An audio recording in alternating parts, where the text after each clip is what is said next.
इंसानी तारीख की बदतरीन नस्लकुशी, दहशतगर्दी, जंगी जराइम, कहत, बेरहमी। गाजा में इसराइल के इंसानियत सोज मजालिम को 2 साल हो गए। 7 अक्टूबर 2023 को हमास के हमले के बाद इसराइली तैयारों ने गाजा पर बारूद की बारिश कर दी। सेवनी वहशियाना हमलों ने इंसानियत को हिलाकर रख दिया। फिजा, जमीन और समंदर से हमले किए, इंसानी हुकूक की धज्जियां उड़ाई। बच्चों और औरतों की चीखों से गाजा लरज़ उठा। उसके बाद दुनिया हर दिन फलस्तीनियों के लिए कयामत खेज रही। इसराइल ने गाजा पर फॉस्फोरस बम तक बरसाए, घरों को कब्रिस्तान और बिस्तरों को कफन बना दिया। इसराइल ने बमबारी और जंगी जराइम से 67,000 से जायद फलस्तीनियों को शहीद किया। 20,000 से जायद बच्चे और 28,000 खवातीन शामिल। अक़वाम मुत्तहिदा के 370 एहलकार भी लुक़मा अजल बने। इसराइल ने पनाहगुज़ीन कैंपों में भी फलस्तीनियों को निशाना बनाया। इमदादी मराकज़ के बाहर भूख और प्यास से बेहाल अफराद पर गोलियां बरसाता रहा। बेलगाम सेहोनी रियासत ने गाजा को खंडर बना दिया।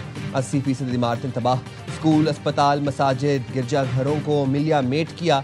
बमबारी से गाजा की ज़मीनें नाकाबिले काश्त हो गईं।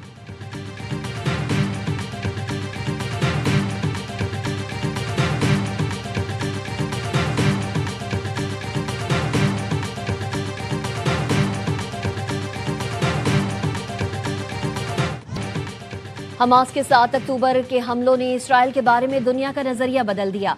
इसराइल की नंगी जहरियत पर दुनिया भर से आवाजें उठने लगी। कुआलालंपुर से लंदन तक, मैक्सिको से सिडनी तक अवाम सरापा एहतजाज। फलस्तीनी परचम और किफाया जालिम के खिलाफ खड़े होने की अलामत बन गया। इसराइली मजालिम पर इंसानी हुकूक की तंजीमें चीख पड़ी। खेलों की दुनिया से फिल्मी सनत तक हर जी शऊर बोल पड़ा, मगर हुक्मरान खामोश रहे। अक़वाम मुत्तहिदा नाकाम रहा। सलामती काउंसिल में अमरीका के बार बार वेटो ने इंसाफ का गला घोंटा। गजा अब भी जल रहा है, इंसानियत का ज़मीर अब भी राख में दबा हुआ है।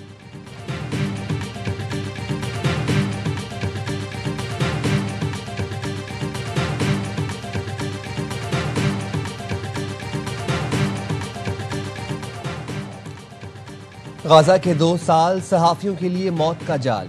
सच मत दिखाओ वरना अंजाम मौत। कलम जल रहे हैं, कैमरे राख हैं, सहाफ़ियों की लाशें दुनिया के ज़मीर पर सवाल हैं। 2 साल में इसराइल ने 270 से ज़ायद सहाफ़ी शहीद कर दिए। अक्सर को निशाना बनाकर ताक ताक कर मारा। घर के अंदर, दफ्तर के बाहर। लाइव रिपोर्टिंग के दौरान अल जज़ीरा के रिपोर्टर ट्रवाइल अल-दोहाने की फैमिली को उनके घर पर हमले में मारा गया। अहलिया, बच्चे और करीबी रिश्तेदार सब शहीद हो गए। दर्जनों सहाफ़ी अहले खाना समेत मलबे तले दफन हुए।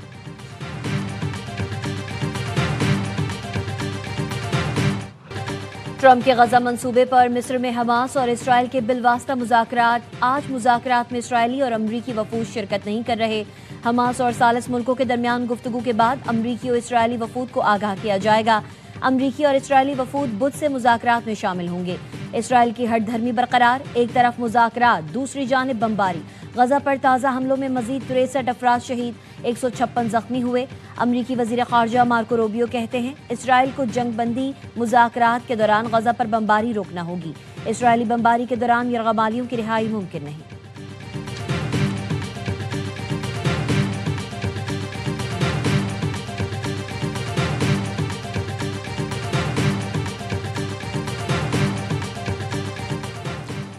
गाजा में अमन डील का हर मुल्क ने खैर मकदम किया है।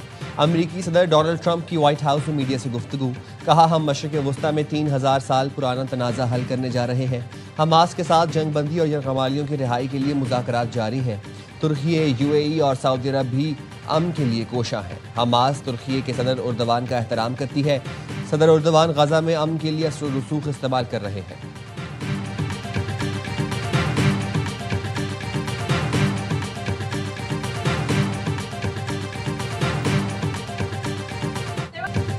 गजा में नस्लकुशी दुनिया बराह रास्त देख रही है। कोई ये नहीं कह सकता वो लाइल्म है।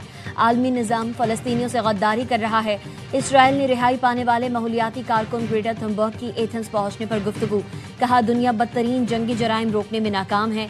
हमने इसराइल का गैर इंसानी मुहासरा तोड़ने की कोशिश की। ग्लोबल सुमूद फ्लोटिला के मजीद 171 कारकुन रिहा हो गए। रिहा होने वाले अफराद का ताल्लुक 19 मुल्कों से है। मजमूई तौर पर 341 अरकान को अब तक रिहा किया जा चुका है। पाकिस्तान के साबिक सेनेटर मुश्ताक अहमद समेत 138 कारकुन अब भी इसराइल की कैद में हैं। दफ्तर खारजा का कहना है मुश्ताक अहमद की रिहाई के लिए उर्दन हुकूमत के जरिए कोशिशें जारी हैं।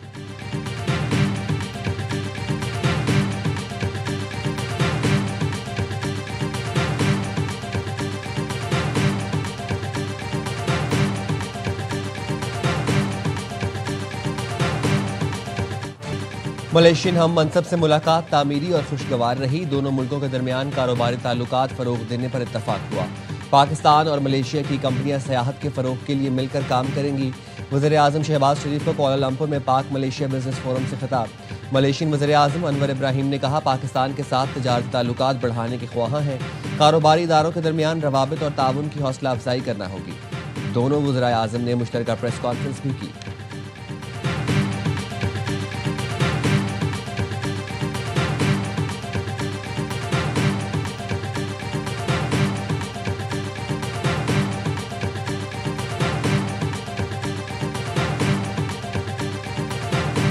खुदी को कर बुलंद इतना कि हर तकदीर से पहले खुदा बंदे से खुद पूछे, बता तेरी रजा क्या है। Would you like to let me translate it? No, I just differently joined. और दिल के लहराई आजल के काओगी। वाह वाह वाह वाह वाह। मलेशियन वजीर आजम अनवर इब्राहिम अल्लामा इकबाल के फैन निकले। शहबाज शरीफ से शायर मशरिक का शेर सुनाने की फरमाइश की। वजीर आजम ने अंग्रेजी में शेर सुनाना शुरू किया तो अनवर इब्राहिम ने टोक दिया, बोले पहले आप शेर उर्दू में सुनाएं। शहबाज शरीफ ने इकबाल का मारूफ शेर उर्दू में पढ़ा। अनवर इब्राहिम ने उस शेर का जवाब उर्दू में मिसरा पढ़कर दिया। वजीर आजम शहबाज शरीफ ने मेजबान को खूब दाद दी। हॉल भी तालियों से गूंजता रहा।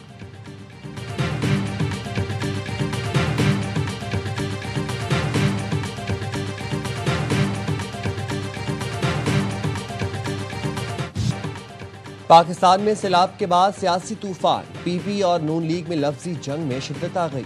पीपल्स पार्टी रहनुमाओं का माफी का मुतालबा बरकरार। कौमी असेंबली और सेनेट से वॉकआउट। राजा परवेज अशरफ ने कहा, मौजूदा हालात में ईवान में बैठना मुमकिन नहीं। जब तक माजरत नहीं की जाती मामलात ठीक नहीं होंगे। क़यादत मुखालिफ बयानात से दुख हुआ। शहरी रहमान ने सेनेट में खबरदार किया, सेनेट में पीपल्स पार्टी सबसे बड़ी जमात है, माफ़ी नहीं मांगी तो सपोर्ट नहीं करेंगे। हमारे इत्तेहाद को हल्का ना लें, कोई सूबा किसी की जागीर नहीं, सूबाई कार्ड ना खेलें। पीपी के वॉकआउट की वजह से कोरम टूट गया। सेनेट और कौमी असेंबली के इजलास मुलतवी।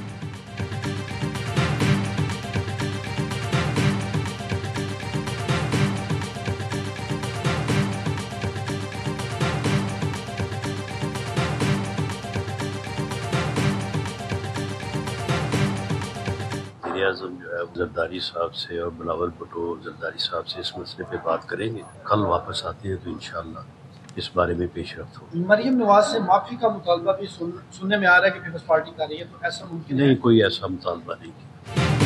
पीपल्स पार्टी और नून लीग के दरमियान बयानात चलते रहते हैं, कोई बड़ी बात नहीं। वजीर आजम के मुशीर राना सनाउल्लाह कहते हैं, कानून साजी जब होगी पीपल्स पार्टी बायकॉट का अपना इरादा तब्दील कर देगी। पीपल्स पार्टी वाले भी सियासी शऊर रखते हैं और हमें भी पूरी समझ है। वजीर दिफा ख्वाजा आसिफ ने कहा, सदर का वजीर दाखिला मोहसिन नकवी को कराची बुलाना खुश आइंद है। नून लीग और पीपल्स पार्टी को मोहसिन नकवी पर एतमाद है। सदर आसिफ अली जरदारी कशीदगी कम करने में बहुत माहिर है। हमारी क़यादत भी पीपल्स पार्टी से तसादुम नहीं चाहती। वजीर दाखिला मोहसिन नकवी कराची पहुंच गए। बिलावल हाउस में सदर मुमलिकत आसिफ अली जरदारी से मुलाकात करेंगे। सदर ने मोहसिन नकवी को फ़ोन करके कराची बुलाया था।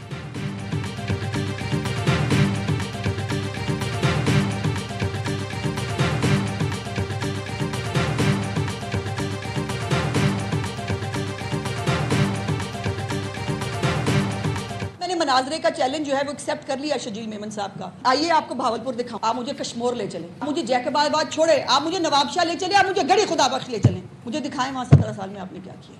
हर बात पे आप मरसू मरसू करते हैं। असी भी कह रहे हैं मरसू मरसू, हम भी नहीं करसूं। हम क्यों पानी देंगे अपना, क्यों देंगे।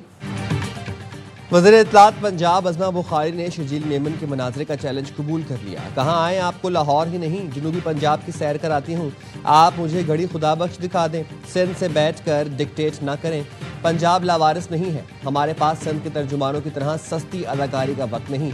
आप मरसू मरसू करते हैं, हम भी कह रहे हैं मरसू मरसू पानी ना देसूं। हम क्यों अपना पानी दें। सैलाब पर सियासत उनकी चॉइस और जवाब देना हमारी मजबूरी है। अज़मा बुखारी ने मेयर कराची मुर्तज़ा वहाब को कचरा उठाने और लॉ एंड ऑर्डर सूरत हाल पर परेशान होने का मशवरा किया।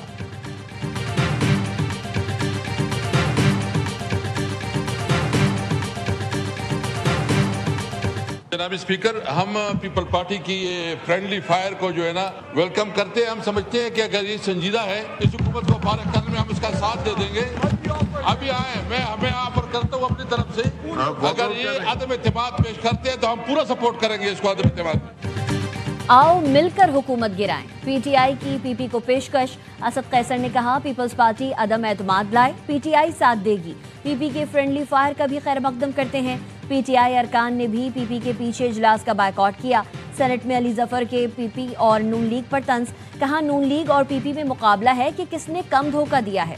दोनों पार्टियां कह रही हैं कि हमें ट्रॉफी दो, ये लोग नाराज होकर वॉकआउट कर रहे हैं। इन्हें कौम की फिक्र नहीं। आजम नजीर तारण ने कहा ऑपोजिशन खुश ना हो, अच्छी खबर आएगी, अपने दोस्तों को मनाकर लाने की कोशिश करेंगे।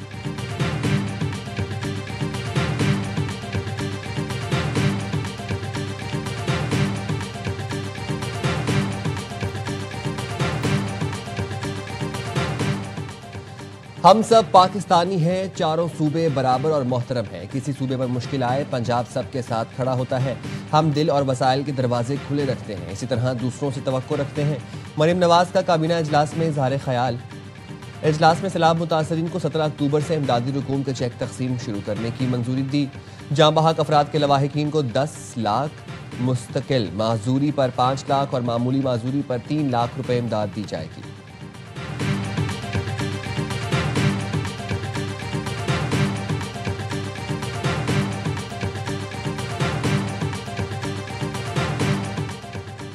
नवाज शरीफ ने पीपल्स पार्टी के पंजाब हुकूमत से तनाज़े पर मरीम नवाज की हिमायत कर दी। ज़राए का कहना है वज़ीर आज़म शहबाज शरीफ ने नवाज शरीफ से 2 रोज़ पहले मुलाकात में कहा मरियम सख्त बयानात से गुरेज करें तो पीपल्स पार्टी सीज फायर करेगी। नवाज शरीफ ने जवाब दिया मरियम नवाज ने बेजा तनकीद पर रद्द-ए-अमल दिया और पंजाब के अवाम की नुमाइंदगी की। ज़राए का कहना है नवाज शरीफ की मरियम नवाज की हिमायत के बाद शर्जील मेमन ने प्रेस कॉन्फ्रेंस की।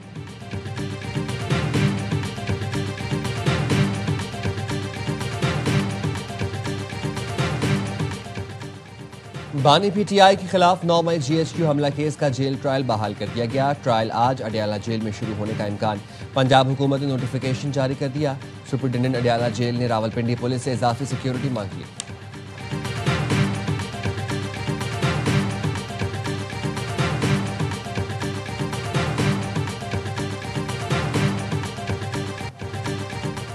बानी पीटीआई ने महमूद खान अचकजई को कौमी असम्बली और अल्लामा नासिर अब्बास को सेनेट में अपोजिशन लीडर नामजद करने की हिदायत कर दी। बैरिस्टर गौहर कहते हैं बानी की हिदायत मौसूल हुई, आज फॉर्म जमा करा देंगे। सलमान अकरम राजा ने कहा दोनों की नामजदगी के लिए कार्रवाई शुरू हो गई। उमर अयूब और शिबली फराज के मामलात अदालत में दुरुस्त होते हैं तो वो अपनी जगह संभाल लेंगे। अपोजिशन अरकान ने स्पीकर कौमी असम्बली को खत लिख दिया। महमूद खान अचकजई की बतौर कायदे हिज़्ब इख्तिलाफ नामजदगी से आगाह कर दिया। स्पीकर से जल्द अज जल्द अपोजिशन लीडर के तकर्रुर की दरख्वास्त।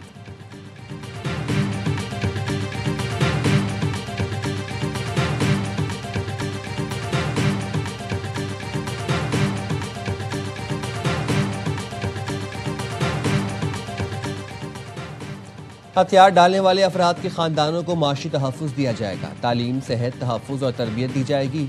सिंध काबीना ने डाकुओं के हथियार डालने की पॉलिसी की मंजूरी दे दी।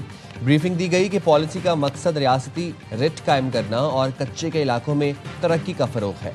कामयाब ऑपरेशन और मकामी मुज़ाकरात के बाद मुतादिद डाकू हथियार डालने पर आमादा है। वज़ीर आला ने निगरानी और शफाफियत कामिल मौसर बनाने की हिदायत कर दी।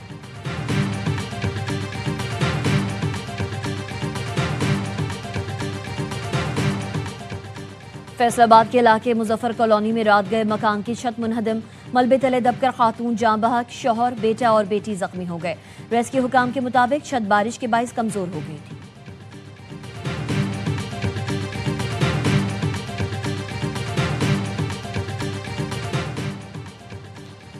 कराची के इलाके गुलिस्तान जौहर में दिन दहाड़े डकैती की वारदात। मुबैना तौर पर मासी की आड़ में 3 मुलजिमान घर में घुसे। घर में मौजूद मां बेटी को बांध कर तशद्दुद का निशाना बनाया और घर का सफाया कर दिया। मुलजिमान 79 तोला जेवरात, गैर मुल्की और पाकिस्तानी रकम लूट कर फरार। पुलिस ने शक की बुनियाद पर मासी को हिरासत में ले लिया। मासी से तफ्तीश जारी।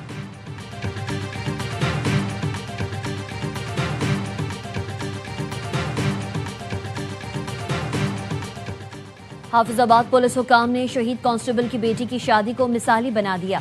शहीद कांस्टेबल अल्लाह दत्ता की बेटी की शादी में वालिद की कमी महसूस ना होने दी। अफसरान ने वालिद का किरदार निभाते हुए शहीद के खानदान के साथ यकजहती का इजहार किया। बेटी को दुआओं के साए में रुखसत किया।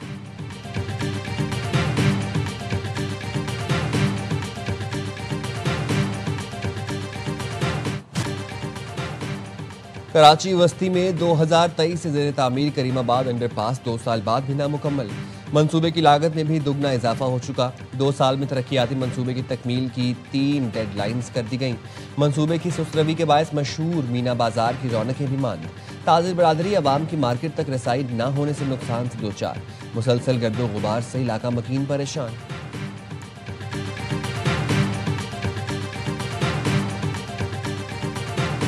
The 2025 Nobel Prize in Physiology or Medicine jointly to Mary Branco, Fred Bransdell and Shimon Sakaguchi for their discoveries concerning peripheral immune tolerance.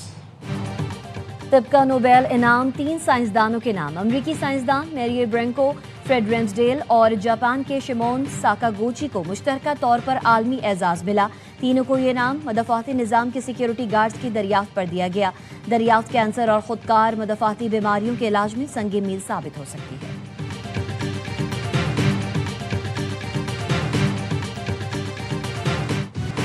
Bharat के हाथ ना मिलाने और ट्रॉफी ना लेने से लगता है कि क्रिकेट को सियासी फायदे के लिए इस्तेमाल किया जा रहा है।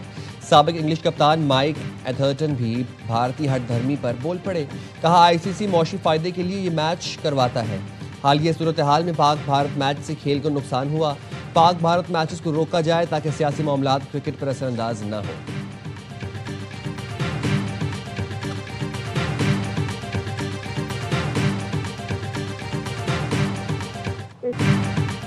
खेल में सियासत का आ जाना बदकिस्मती है। इस मैच से पहले पाक भारत खिलाड़ियों में अच्छे ताल्लुकात थे। कौमी विमेन टीम की साबिक कप्तान बिस्मा मारूफ की ARY न्यूज से गुफ्तगू। कहा, भारत से मैच जीत जाती तो लड़कियों का मोराल बुलंद होता। हमारी और बाकी टीम्स में सलाहियतों का फर्क है।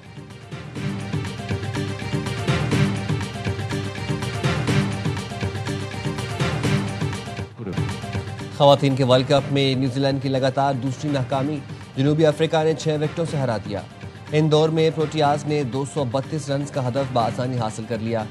तस्मेन ब्रिट्स ने मैच विनिंग सेंचुरी बनाई। कीवी टीम पहले खेलकर 231 रन पर आउट हो गई थी।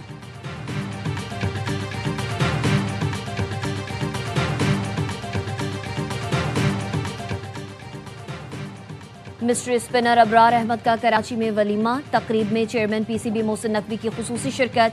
अबरार से गर्मजोशी से मिले, शादी की मुबारकबाद दी। दावत में टेस्ट कप्तान शान मसूद, शाहीन शाह अफरीदी, फहीम अशरफ और दीगर खिलाड़ी भी शरीक हुए। अबरार ने काला सूट जेब तन किया। कौमी क्रिकेटर की शादी आमना रहीम से हुई है।